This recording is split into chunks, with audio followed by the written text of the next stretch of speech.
Hello, this is the Altern Noir. I'm the protector of the system, and I figured I'd make 2 videos today. I've already made one about maladaptive daydreaming, and this one I want to be OSDD 1BT.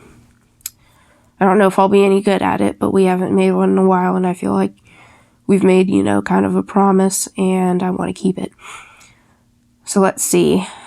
It'll be things Ichi has done. That's his topic, because he's the persecutor, and it's not all bad things, but his personality's kind of like a sociopath.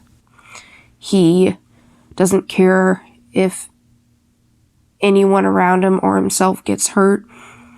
He kind of lacks a lot of empathy and sympathy, but has, anger and throws tantrums and stuff.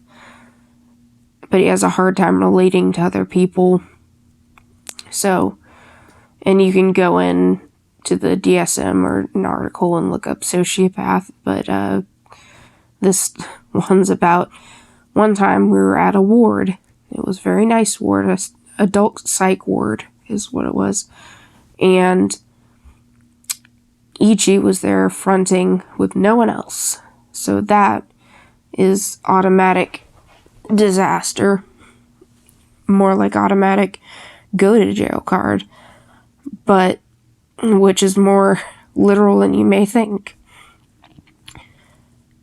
This time around, he decided he was going to take a shower. And the showers they're like basically platforms with a little raised thing about this big. So, it holds the water, a drain in the center, and, I think I already said a flimsy curtain. And he was taking a shower, and he sat down, and he loved the hot water on his back. This place had great water pressure and hot water, so he just sat down and chilled in it. And at points in time, it was a tiny shower, and we're not exactly tiny in this body. He put his foot over the drain a little bit sometimes and had to switch positions and thought nothing of it.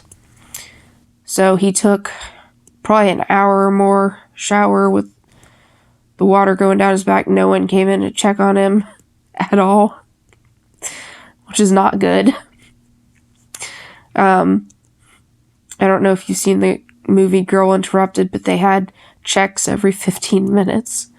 And it's damn hard to do, especially on their salary, to keep up with all that. But he took a shower, and he came out, and he went up and talked to their front desk ladies there. One of the front desk ladies, a nurse. And he said, hey, so, someone may have taken a shower and, wanted to take, a long, relaxing one, and didn't realize that it may have flooded half their room. And the lady just looks at him with this look. It's just like, she was a black lady, and she had that sass. She was just like, really? And she's like, well, I have towels. You can go clean it up. And this is Ichi we're talking about. No, I'm not going to clean it up. Okay, well, we have towels for you to clean it up. No, I'll just leave it flooded. Just walks away, goes to his bed. They bring someone else in to clean it, and he's just sitting on his bed, being his smug self, with his legs crossed, just watching them clean like, that's right. It was bad. He had a roommate in his room. Luckily, the girl is sleeping 24/7 for whatever reason. And you just told her, hey, just don't get up out of bed for a second or a while. They ended up cleaning it up, but he was such a mess in that unit. He enjoys his drinking and he enjoys, his drugs. But the things we do, he enjoys it so much because he can feel normal. We have a lot of physical ailments that cause severe pain, and those medications that he intentionally seeks out, well, hell yeah, they make you feel good, but they also get rid of the pain. He wants to feel like he felt before all the pain. And I don't think that's very, insane. I don't think it's wrong. So he was pacing around the hospital, antagonizing other patients, and just being a huge dick to everyone. And this lady was trying to help him out and stuff. And she's like, hey, are you doing good? Can I get you anything? I'm like, me looking back, I'm like, Jesus. But Ichi was like, oh, well, do you have some oxycodone? Which is a very strong painkiller, very highly regulated. She's like, no. He's like, then stay out of my fucking room and don't talk to me until you get me my fucking oxycodone. And he was just a mess there, so that was a bunch of drama. Just rude to everyone. And he did it in a protective way. He was trying to get her out of pain, but it's a very malicious, just underhanded way of going about it. And that's all he knows how to do. It's not really his fault. He's really good when it comes to fun and everything. And when he throws a tantrum, no one hates him for it. We understand. But he can cause some serious damage to the system.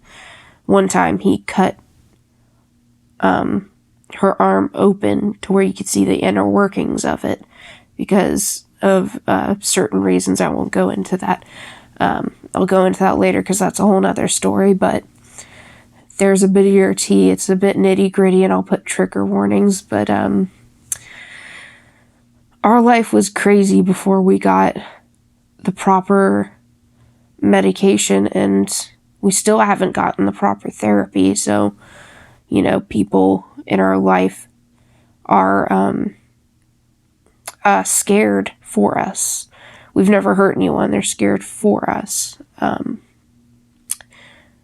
Because, we hadn't fronted for a while, then all of a sudden we're fronting again, and a person very close to us is scared of Ichi, who has threatened to harm the body or kill all of us. But he was just very angry. And you just gotta show him some love. If someone out there has OSDD, DID with an alter like Ichi, who's kind of a persecutor, who's suicidal, and also a twin alter, then, or just any alter who's angry in general, try your best to communicate with them. Tell them they're important, their opinion matters, because it does. They're their own person. They deserve love and care. Even if they hold a certain role that is, that the host may not like. Maybe they can choose a new role for themselves. Doesn't always happen, but usually can be a treasure and a pleasure. So never try to throw